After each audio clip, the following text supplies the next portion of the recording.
The Zephyrian High Command gathered in their crystalline war chamber, their forearms gesticulating with what humans might have mistaken for excitement.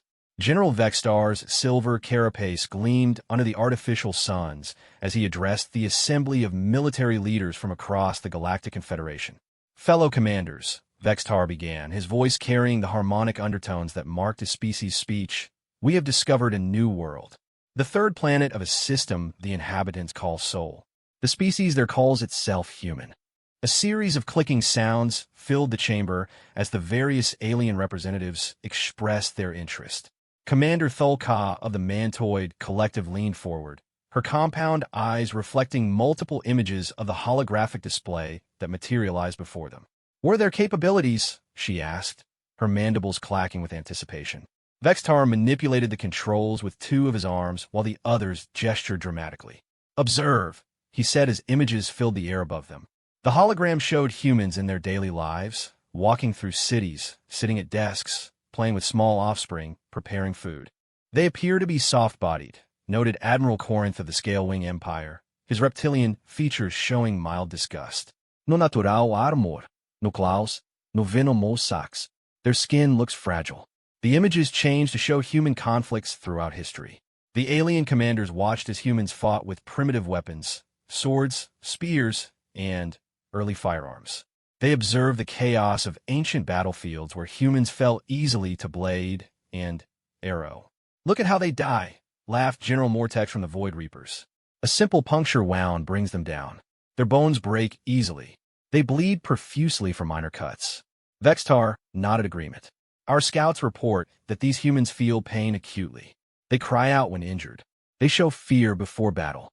Many refuse to fight at all, preferring what they call peace. The assembled commanders found this information amusing. In their cultures, pain was either non-existent or considered a minor inconvenience. The concept of avoiding conflict seemed weak and pathetic. What of their technology?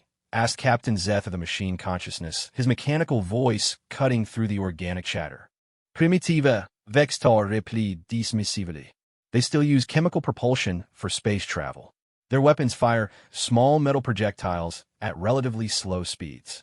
Their armor is merely layered fabric and metal plates.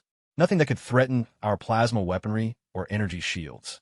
The hologram showed human military equipment, tanks that looked bulky and slow compared to the sleek hovercraft of the Confederation, aircraft that required wings to fly instead of gravitational manipulation, and soldiers carrying weapons that seemed crude and heavy. They cannot even leave their home system reliably, Vextar continued. They have sent a few small probes to nearby planets, but these missions take them years to complete. Their longest journey was to their natural satellite, which they reached using dangerous chemical explosions. Commander Thulka's antennae twitched with what her species considered amusement. And you believe this world is worth conquering? Indeed, Vextar said, expanding the display to show Earth's continents. The planet is rich in resources. Water covers most of its surface, a luxury in this galaxy. The land masses contain abundant minerals, including several rare elements we need for our expansion. The atmospheric composition is perfect for terraforming to suit multiple species. The image zoomed in to show sprawling human cities with millions of inhabitants. More importantly, Vextar added, the population is substantial, nearly 8 billion individuals. They would make excellent workers once properly conditioned. Admiral Corinth's forked tongue flicked out thoughtfully. 8 billion slaves would significantly boost our production capabilities. But what are governments? Surely they have some form of military organization. Vextar manipulated the controls again, showing the delegates images of human military ceremonies. They watched soldiers marching in formation, standing at attention, saluting their superiors. To the alien observers, these rituals appeared quaint and ineffective. They divide their planet into numerous competing territories, Vextar explained. These nations often fight among themselves over resources and territory. Their military forces are fragmented and lack unified command. Most of their conflicts involve only a small percentage of their population.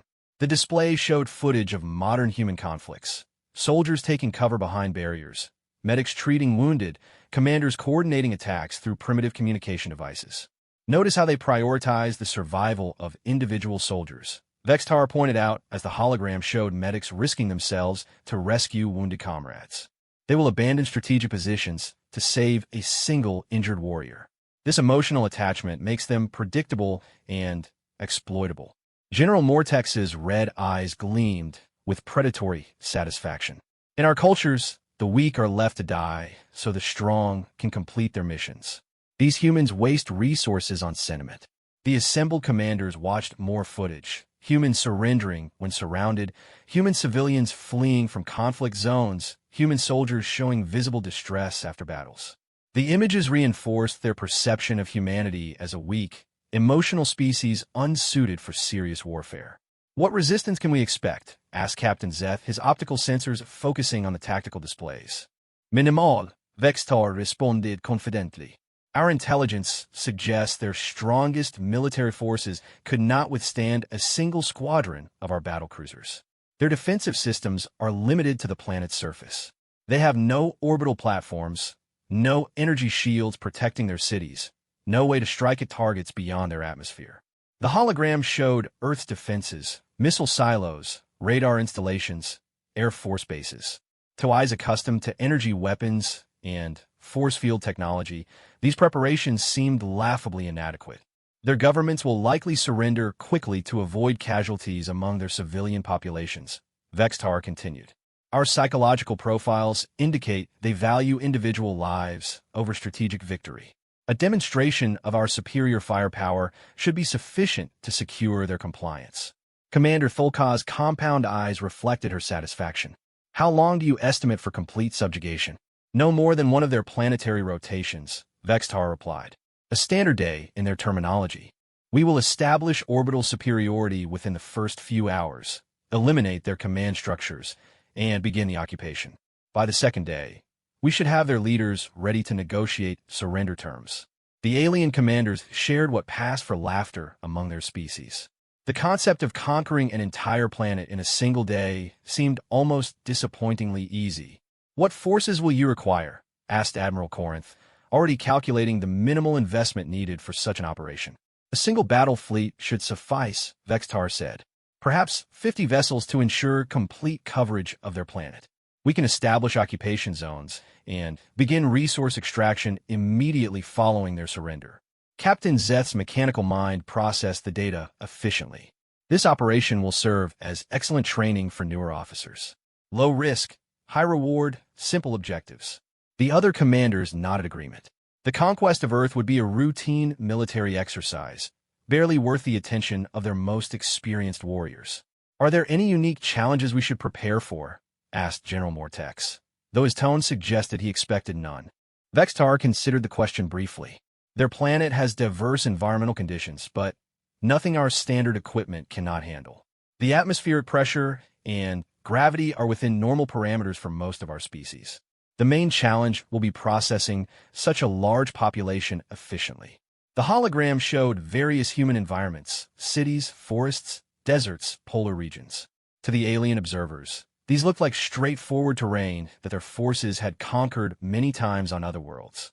"We should establish processing centers for the population," suggested Commander Thulka. "Separate the useful workers from those who might cause trouble. The emotional attachment humans show suggests some may resist, even when resistance is futile." "Agreed," Vextar said. "Though our analysis indicates most will comply once they understand the consequences of defiance. Their history shows they typically choose survival over honor when given the option." The alien commanders continued their discussion, treating the conquest of humanity as a minor administrative task. They allocated resources, assigned responsibilities, and scheduled the operation with the casual efficiency of beings who had conquered dozens of worlds. None of them bothered to examine the human military forces more carefully. They dismissed the testimonials of human veterans, the accounts of small unit tactics, the records of humans fighting impossible odds. They saw only the surface images of humans at peace and assumed this represented their true nature. They failed to investigate humanity's capacity for adaptation, for technological innovation under pressure, for the kind of desperate creativity that emerges when survival is threatened. They did not study the human concept of total war or examine what happened when human societies faced existential threats. Most critically, they misunderstood what they had observed. The humans taking cover, treating wounded, showing emotion. These were not signs of weakness, but evidence of a species that had learned to fight sustainably, to preserve their forces, to maintain morale through mutual support. The alien commanders saw humans crying and assumed cowardice. They witnessed humans helping each other and mistook it for inefficiency. They observed human reluctance to fight and interpreted it as inability rather than choice. As the meeting concluded, General Vextar issued final orders to begin the operation. "We launch in 3 rotations," he announced. Standard conquest protocol. Overwhelming show of force, demand for immediate surrender, occupation, and resource extraction to begin immediately. The alien fleet began preparations, loading soldiers and equipment with the routine efficiency of a force that had never encountered serious resistance. Their warriors checked their weapons casually. Their commanders planned victory celebrations. Their logistics officers prepared transportation for billions of new slaves. They had no idea what humans became when everything they loved was threatened. The Galactic Confederation's intelligence had been thorough in some ways and completely blind in others. They had accurately assessed human technology, correctly evaluated human governmental divisions, and properly identified human emotional attachments. But they had fundamentally misunderstood what these factors meant. They assumed that because humans felt pain, they would avoid causing it. They believed that because humans valued life, they would not risk it. They concluded that because humans showed mercy to enemies, they lacked the will to be ruthless when necessary.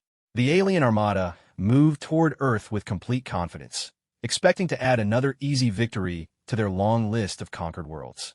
They had faced dozens of species before, some with natural weapons, others with energy-based defenses, a few with exotic technologies. But they had never encountered a species that looked so soft and vulnerable while possessing such a capacity for directed violence. They had never fought beings who could weep over their dead in the morning and systematically destroy their enemies in the afternoon. The humans went about their daily lives, unaware that their existence had been evaluated and found wanting by creatures from the stars. Children played in parks, workers commuted to offices, families gathered for meals. The ordinary routines of peace continued while death approached from the void. But hidden among the peaceful civilians were others, men and women who had seen combat, who understood what humans could become when their survival was at stake, who knew the difference between choosing peace and being incapable of war. These veterans watched the skies without knowing why they felt uneasy. They checked weapons they hoped never to use again. They remembered lessons learned in places where mercy was a luxury and survival depended on being more ruthless than the enemy. The alien fleet continued its approach, confident in their assessment of human weakness. They would soon discover the difference between a species at peace and a species unable to fight. The greatest shock would not be human technology or tactics or strategy. It would be the realization that they had confused the absence of war with the absence of warriors, that they had mistaken restraint for incapacity, that they had failed to understand the most dangerous thing about humans. Humans were not soft because they chose peace. They chose peace because they knew exactly how hard they could become when peace was no longer an option. The first detection came from the Arecibo Observatory at 0347 hours Greenwich Mean Time. Dr. Sarah Chan was finishing her night shift when the computers began registering signatures unlike anything in their databases. The patterns were artificial, clearly intelligent, and approaching Earth at speeds that defied known physics. "Director Morrison, you need to see this," Sarah called across the control room, her voice tight with excitement and fear. Morrison hurried over, his coffee forgotten as he studied the displays. "Are we sure this isn't equipment malfunction?" "Triple-checked everything," Sarah replied, pulling up additional readings. "The signatures are consistent across multiple detection methods. Whatever these are, they're real, they're artificial, and there are a lot of them." Within hours, observatories around the world confirmed the impossible readings. The objects were decelerating from near-light speeds, demonstrating technology that humanity could barely theorize. Military satellites detected energy signatures that dwarfed nuclear weapons. Radio telescopes picked up complex communication patterns between the approaching vessels. At NORAD headquarters in Cheyenne Mountain, General Patricia Hayes stood before a wall of monitors displaying tracking data that made no sense according to human understanding of physics. The alien fleet had appeared at the edge of the solar system and crossed half the distance to Earth in less than 6 hours. How many ships? She asked the technician monitoring the primary displays. Initial count shows 57 distinct signatures, ma'am. But the readings are unusual. Each vessel appears to be larger than our biggest aircraft carriers. Hayes felt her stomach drop. Humanity's entire space-based military capability consisted of a few experimental weapons platforms and communication satellites. Against technology that could cross interstellar distances, Earth's defenses seemed pathetically inadequate. "Give me the president," she ordered, "and activate the emergency broadcast system. Every government on Earth needs to know what's coming." In Geneva, the United Nations Security Council convened an emergency session as reports flooded in from space agencies worldwide. Delegates who had been arguing about trade agreements and territorial disputes an hour earlier now faced the reality that humanity was no longer alone in the universe, and their visitors were not sending peaceful greetings. Secretary General Amanda Foster addressed the assembly with barely controlled composure. "Ladies and gentlemen, we are receiving consistent reports of an alien fleet approaching Earth. The technological capabilities they have demonstrated suggest they could reach our planet within 12 hours. The chamber erupted in confused voices, speaking dozens of languages. Representatives demanded clarification, verification, proof that this wasn't some elaborate hoax or military exercise. "The evidence is overwhelming," Foster continued, gesturing to the displays around the chamber, showing telescopic images and radar signatures. "These vessels are using technology we cannot match. We must assume their intentions are hostile and prepare accordingly." Russian Representative Viktor Petrov stood, his face grim. "What preparations? Our most advanced weapons are designed to fight other humans, not beings who can cross space in hours." Chinese delegate Li Wei nodded agreement. "Our military forces are scattered across the globe, organized for terrestrial conflicts. We have no unified command structure for planetary defense." Foster knew they were right. Humanity's military might, so impressive when directed against other humans, seemed insignificant when measured against technology that could manipulate space and time. But surrender without resistance was unthinkable. "We will coordinate what defenses we can," she declared. "Every nation must contribute their available forces. If these aliens want our world, they will have to fight for it." Meanwhile, in military bases around the world, a different kind of meeting was taking place. In the briefing rooms where professional soldiers gathered, the conversation was notably different from the political discussions in government halls. At Fort Bragg, Colonel Marcus Rodriguez addressed a room full of Special Forces officers. These were men and women who had spent years in places like Afghanistan, Iraq, Somalia, and Syria. They had fought insurgencies, conducted counterterrorism operations, and survived conflicts where superior technology meant nothing without the will to use it effectively. "Gentlemen, ladies," Rodriguez began, "we're about to face an enemy with technology we can't match. They can cross space, they can build ships larger than cities, and they probably have weapons we can't even imagine." Sergeant Major Thompson, a veteran of 3 combat deployments, raised his hand. "What's their objective, sir? Are they here to destroy us or conquer us?" "Intelligence suggests conquest," Rodriguez replied. "They could have destroyed us from space already if that was their goal. The fact that they're approaching suggests they want something from Earth, probably resources and slave labor." Captain Maria Santos, who had led reconnaissance missions behind enemy lines, leaned forward. "That means they'll need to occupy population centers, control territory, manage supply lines. Technology doesn't eliminate those requirements." Rodriguez nodded. "Exactly. They might be able to destroy our armies in conventional battle, but holding a planet with billions of hostile inhabitants is a different challenge entirely." Similar conversations were happening in elite military units around the world. The British SAS, Russian Spetsnaz, Israeli Sayeret Matkal, German KSK, professional soldiers who understood that superior technology did not guarantee victory in asymmetric warfare. These warriors had seen what happened when advanced militaries tried to control populations that refused to be controlled. They had witnessed the effectiveness of guerrilla tactics, urban warfare, and the kind of brutal persistence that emerged when people fought for their homes and families. In a Pentagon briefing room, Admiral Susan Blake addressed a joint session of military leaders representing every branch of the armed forces. The atmosphere was tense, but focused. These were people who had dedicated their lives to defending their nation, and they were not about to surrender without a fight. Our conventional forces will not stop this fleet, Blake stated bluntly. Our best aircraft, our most advanced missiles, our nuclear weapons. They'll be outmatched by alien technology we can't even understand. General Michael Torres of the Army Special Operations Command spoke up.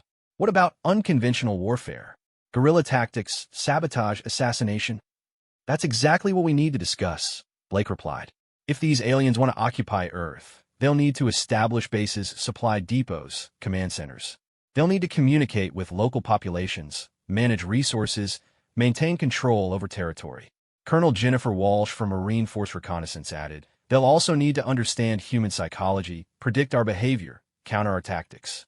That's where their advantage might not be as overwhelming. Blake pulled up a map of the world on the central display. We're going to implement a strategy that abandons traditional military hierarchy. Instead of centralized command that they can target and eliminate, we'll create independent cells operating autonomously. The plan that emerged over the following hours was unlike anything in military doctrine.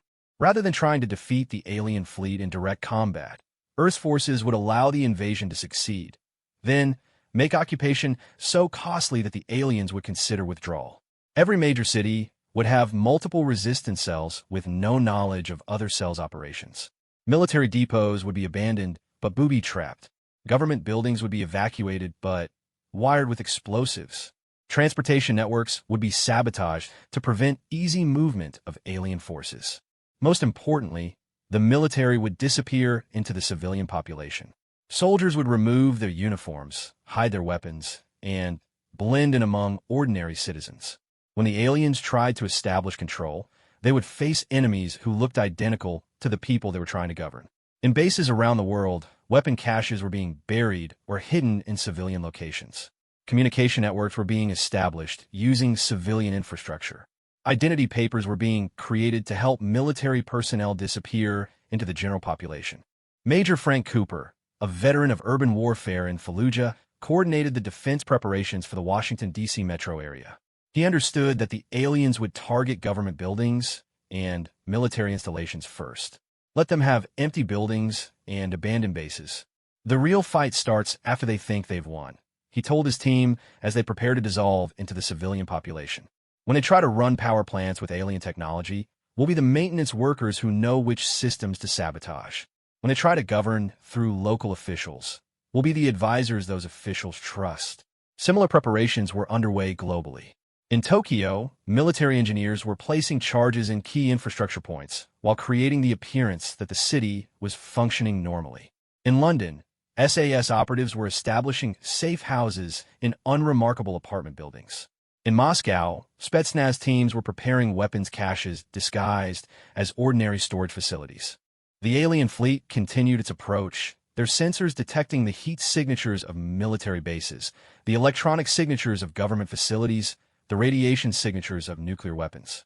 Everything appeared exactly as their intelligence had predicted, a primitive species with fragmented leadership and inadequate defenses.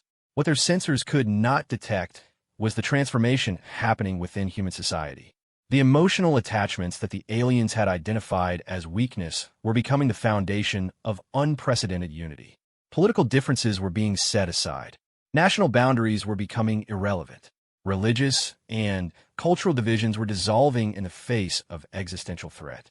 In coffee shops and office buildings, ordinary civilians were volunteering for resistance roles they had never imagined. Accountants were learning to create false financial records that would hide military funding. Teachers were memorizing codes that would identify safe houses. Mechanics were studying ways to sabotage alien vehicles they had never seen. The aliens had correctly identified humanity's emotional nature, but they had misunderstood what those emotions produced under extreme circumstances. Love for family became willingness to die protecting them. Attachment to home became determination to make occupation impossible. Compassion for fellow humans became ruthless dedication to their mutual survival. Dr. Elizabeth Warren, a pediatric surgeon at Johns Hopkins, found herself in a meeting that would have been unthinkable 24 hours earlier. Military officers were explaining how medical facilities would be used to treat resistance fighters, how surgical skills could be applied to interrogation resistance, how her knowledge of human anatomy could be used to train saboteurs. "You're asking me to use my medical training for violence," she protested. Colonel Hayes, who was coordinating medical support for the resistance, replied calmly, "We're asking you to use your medical training to keep the human race from being enslaved. That's not violence. That's the most important healing work you'll ever do." Similar conversations were happening across the globe as humanity's peacetime skills were being adapted for warfare. Computer programmers were learning to create viruses that could disrupt alien systems. Agricultural specialists were studying how to contaminate food supplies that aliens might try to use. Urban planners were identifying choke points where small forces could control large areas. The alien fleet reached Earth's orbit as the sun rose over the Pacific. Their ships were magnificent and terrifying, crystalline structures kilometers in length that seemed to bend light around them. Energy readings spiked as they powered weapon systems designed to demonstrate overwhelming superiority. General Vextar stood on the command bridge of his flagship, observing the blue-green planet below. His sensors showed exactly what he had expected: cities full of potential workers, continents rich in resources, a species that would provide decades of profitable exploitation. "Begin the demonstration," he ordered his weapons officer. The first strikes were precisely calculated.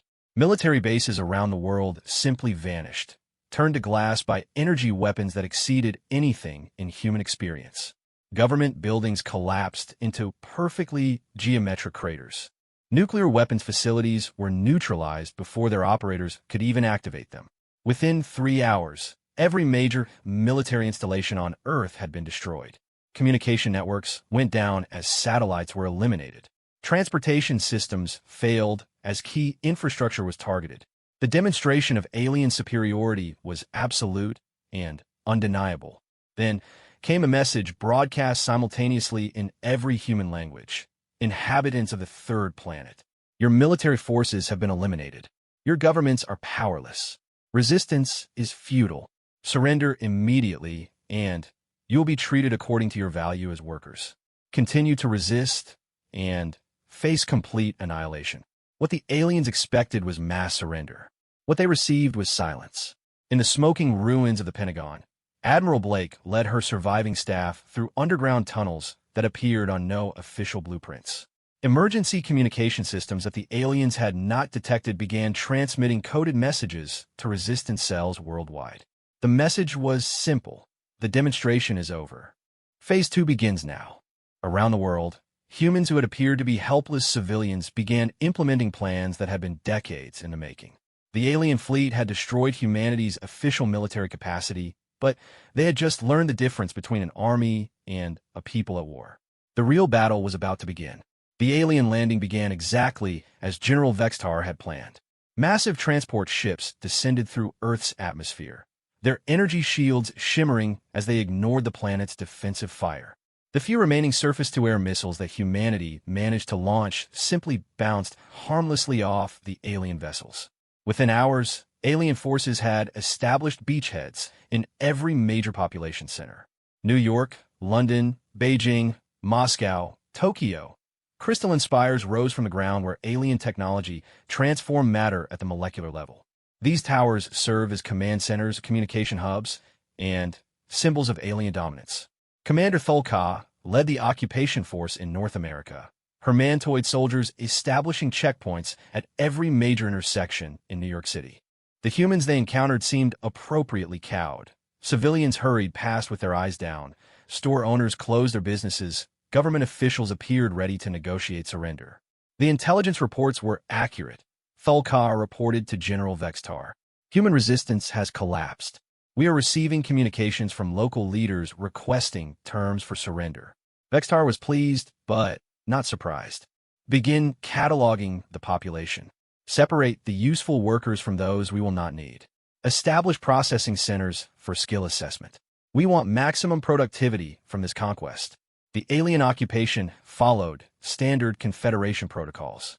Citizens were ordered to report to registration centers where their skills, health, and psychological profiles would be evaluated. Those deemed useful would be assigned to work details. Those considered problematic would be eliminated or relocated to containment facilities. What the aliens did not realize was that the humans reporting for registration were carefully selected volunteers. The real population, including virtually every person with military training, technical skills, or leadership experience, had vanished into an underground network that had been activated the moment the invasion began. Sarah Martinez, a former Army medic-turned-nurse, stood in line at a registration center in Los Angeles. To alien observers, she appeared to be exactly what her forged identification claimed, a frightened civilian with basic medical training. They had no way of knowing that she had spent 3 tours in Afghanistan, that she had treated gunshot wounds under fire, or that she could assemble an improvised explosive device from medical supplies. Next, called the Alien Processor, a member of the Scale Wing Empire whose reptilian features showed mild boredom. The registration process was routine work, suitable for junior officers. Sarah approached the station, maintaining the posture of submission that resistance training had taught her. "My identification," she said softly, offering the documents that identified her as Sarah Gutierrez, a pediatric nurse with no military background.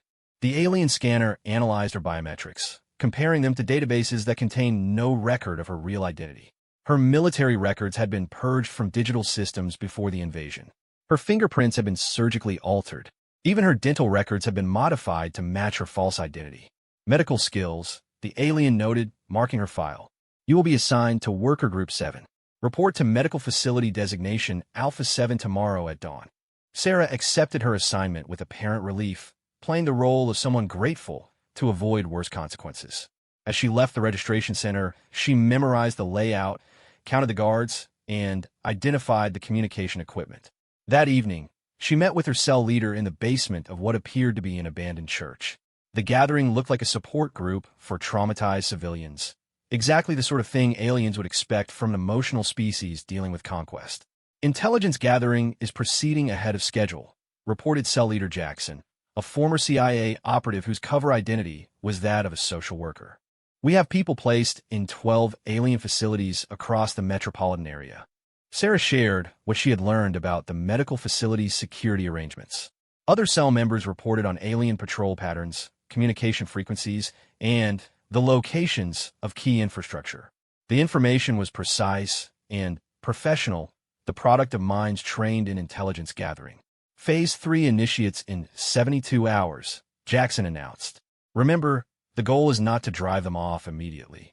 We want them to believe they are successfully occupying Earth while we systematically destroy their ability to control us." Similar meetings were occurring in every major city on Earth. In London, former SAS operatives posing as office workers compared notes on alien command structures. In Beijing, People's Liberation Army Special Forces disguised as factory laborers mapped alien supply lines. In Moscow, Spetsnaz veterans working as janitors identified vulnerable points in alien installations. The alien occupation forces were impressed by human compliance. Their psychological profiles had predicted that humans would submit once their military was defeated, and the behavior they observed seemed to confirm this assessment. Humans reported for work assignments, followed orders, and showed appropriate deference to their new masters. What they failed to notice were the subtle signs that would have alarmed any experienced occupying force. Work assignments were completed correctly, but never exceeded minimum requirements. Equipment failures occurred with suspicious frequency. Communication between human workers was limited to necessary tasks, creating an atmosphere that seemed sullen rather than cooperative. Commander Tholka attributed these problems to the natural adjustment period following conquest. Her previous experiences had taught her that newly conquered populations needed time to accept their new reality. The important thing was that no organized resistance had emerged. She was correct about organized resistance, because the resistance was not organized in any way the aliens could recognize or counter. Medical equipment could be sabotaged to provide inaccurate readings. Pharmaceutical supplies could be contaminated with substances that would not harm humans, but might affect alien physiology. Most importantly, the computer systems that controlled everything from life support to security could be accessed through maintenance interfaces that the aliens considered beneath their notice. The beauty of it, he explained to his cell during their evening grief support meeting, is that they expect us to be incompetent. When systems fail, they assume it's because humans don't understand advanced technology. They fix the problems and move on, never suspecting sabotage. This pattern was being repeated across the planet.